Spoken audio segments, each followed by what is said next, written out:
When I got back from my trip, I found my daughter alone at home. The porch light flickered as I stepped onto the front steps. It was nearly midnight. My flight had been delayed. The taxi smelled like old leather and fast food, and all I wanted was a warm bed. But as I approached the door, something felt off. The house was silent, too silent. No laughter, no murmuring of the television, no clinking of dishes from the kitchen. Just stillness.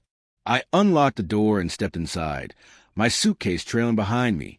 That's when I saw her, my daughter, Ava, sitting on the living room floor in her pajamas, hugging a throw pillow to her chest. Her long brown hair was disheveled, her eyes red-rimmed and puffy. The glow of a half-melted candle flickered on the coffee table beside her. "Ava," I whispered, unsure if I was intruding on something sacred or broken. She looked up slowly. "Hi, Mom." My stomach tightened. "Where's Noah?" Her lips parted slightly. No sound came. She glanced toward the stairs, then quickly looked away. I set my bag down and walked over to sit beside her. "Ava," I said gently, "what happened?" For a moment, I thought she wouldn't answer. Then she took a deep breath and began. "He's gone," she said. "He left 3 days ago." "Left?" I repeated. "What do you mean, left?" Her hands tightened around the pillow. "He said he was going to the store. He never came back. I called him. Texted. Nothing. I checked with his job.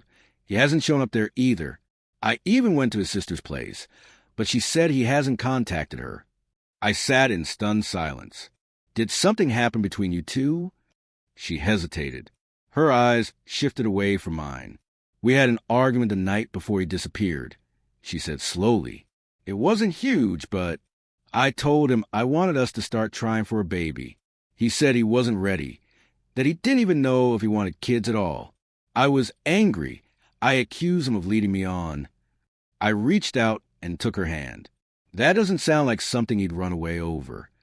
"No, it doesn't," she agreed, "which is why I've been going crazy. I've been asking myself the same thing, over and over again." The room fell into a heavy silence. I looked around. Noah's shoes were gone from the entryway. His coat was missing from the rack. The photo frame on the mantel that used to hold their wedding picture was turned face down. Did he take anything with him? I asked. She nodded. His passport, some clothes, his laptop. A terrible thought struck me. "Do you think he planned this?" "I don't know," she whispered. "But the night before he left, he got a phone call. He went outside to take it. When he came back in, he looked shaken. I asked him who it was, but he brushed it off." "Did you check the phone records?" "No. He always kept the password on his phone. I didn't push it. I thought we were fine." Ava broke down then. Silent tears streamed down her cheeks. I held her and let her cry. Days passed.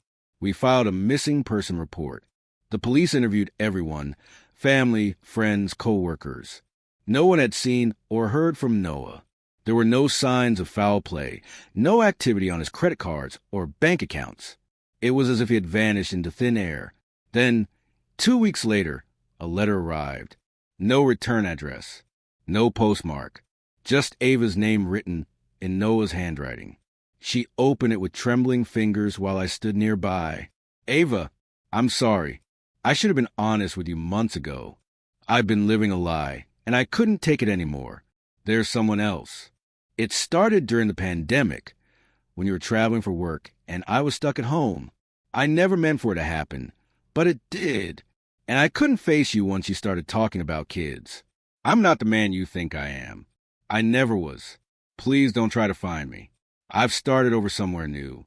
You deserve better than what I gave you." Noah. Ava didn't cry this time. She just stared at the letter, eyes hollow, as if every piece of her had fallen away. We never heard from him again. Months later, Ava slowly began rebuilding her life. She got a new job, started painting again, adopted a rescue dog named Olive. She never spoke of Noah after that night. The photo of them on the mantel stayed face down, until one day she quietly removed it and replaced it with a picture of herself, standing at the edge of the ocean, hair blowing in the wind, free and alone but whole. And sometimes when I visit her, I still wonder what made him leave so completely, so silently. But maybe some questions are best left unanswered. Spring melted into summer. Ava was different now. Not broken, not bitter, just quieter. She smiled less, but when she did, it was real. There was no longer a trace of the old Ava, the one who would spend Sundays baking while Noah read in the living room. Their lives quietly woven together like the threads of an old quilt. That version of her had been peeled away. One afternoon, as I visited her with a basket of groceries and fresh-cut lilies, I noticed something new on her coffee table. An envelope with the seal of a law firm. She caught my glance. "It's from Noah," she said flatly, as if his name was just a word now, not a wound. "What is it?" "He filed for divorce." I felt a pang, not sadness exactly, but something adjacent to grief. "Are you okay with that?" She shrugged. "I already divorced him in my mind the day that letter came. This is just paperwork now." But there was something in her tone, detached, distant, like the pain was buried, but not gone. I didn't push. I knew better. Weeks passed. She finalized the papers, boxed up the last of Noah's books, and dropped them off at Goodwill. She changed the locks, repainted the bedroom. Then came the day when a new mystery landed in her life.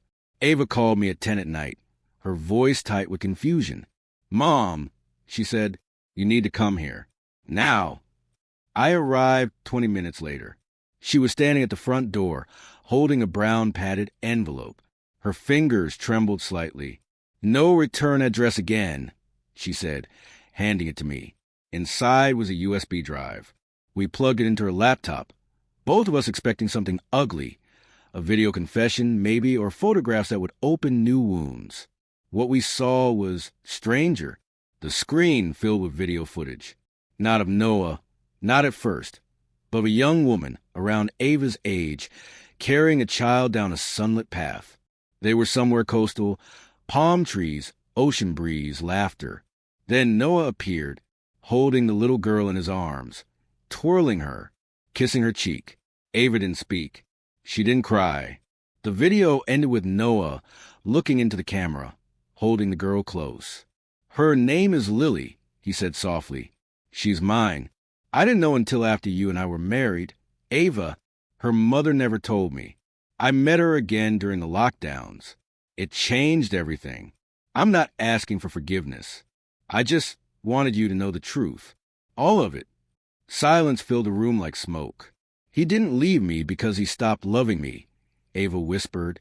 "He left me because he was living two lives and finally chose the other one." I didn't know what to say. I reached out, gently brushed her hair back like I used to when she was little. "I don't know what's worse," she said finally, being betrayed or not being enough. But Ava didn't shatter. She changed. She used the money from the divorce settlement to open a small art studio downtown. It became her sanctuary, a place where she taught children to paint, where women who had been through grief or betrayal found color again.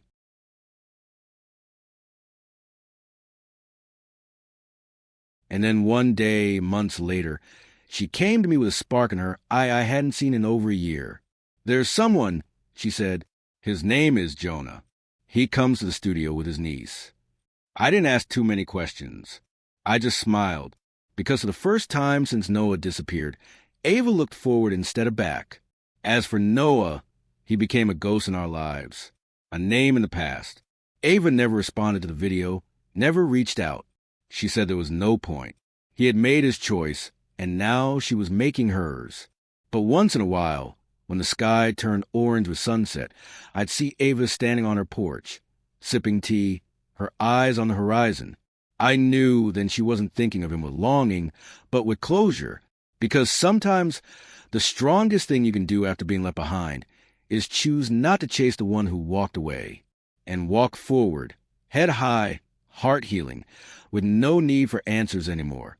A year later, Ava married Jonah in a quiet ceremony beneath a grove of sycamore trees. It was nothing like her first wedding. No white tents, no grand hall, no forced perfection. Just close friends, family, soft music, and peace. She wore a pale blue dress and walked barefoot on the grass. Jonah looked at her like she was the only thing in the world worth waiting for. As I watched her exchange vows, I thought of the night I came home from my trip and found her alone on the floor. That version of her was gone. Not lost, transformed. After the ceremony, as the sun dipped behind the hills, Ava came to stand beside me. Her eyes were clear. "I used to think being left would break me forever," she said. "But it didn't. It cracked me open so I could finally find myself." She looked out at Jonah playing with Olive, her rescue dog, while children tossed flower petals at their feet. "Noah gave me an ending," she continued, "but Jonah gave me a beginning." I wrapped my arm around her. "You gave yourself that, sweetheart, the moment you stopped waiting for answers." Ava smiled. The past would always exist, somewhere tucked in dusty letters, old videos, and what-ifs. But Ava had let go of the need to understand it. Because sometimes the truest healing comes not from unraveling the mystery, but from no longer needing to. And with that, the silent house became a home again, filled with laughter, light, and love that stayed. The house that once held silence and sorrow now pulsed with life. Children's shoes lined the front steps, small ones muddy from a garden. Inside, laughter echoed off freshly painted walls. The living room was no longer a space for tears, but for bedtime stories and sleepy giggles. Ava's life had not just been rebuilt. It had bloomed. She and Jonah had a daughter now. Her name was June, born on a rainy afternoon that made the windows weep and the world feel soft. Ava told me that when she first held June in her arms, she didn't cry like she thought she would. She just smiled, whispered, "You are mine and no one can take you away." Jonah never asked questions about Ava's past. He only looked forward. He was patient with her silences, gentle with her scars.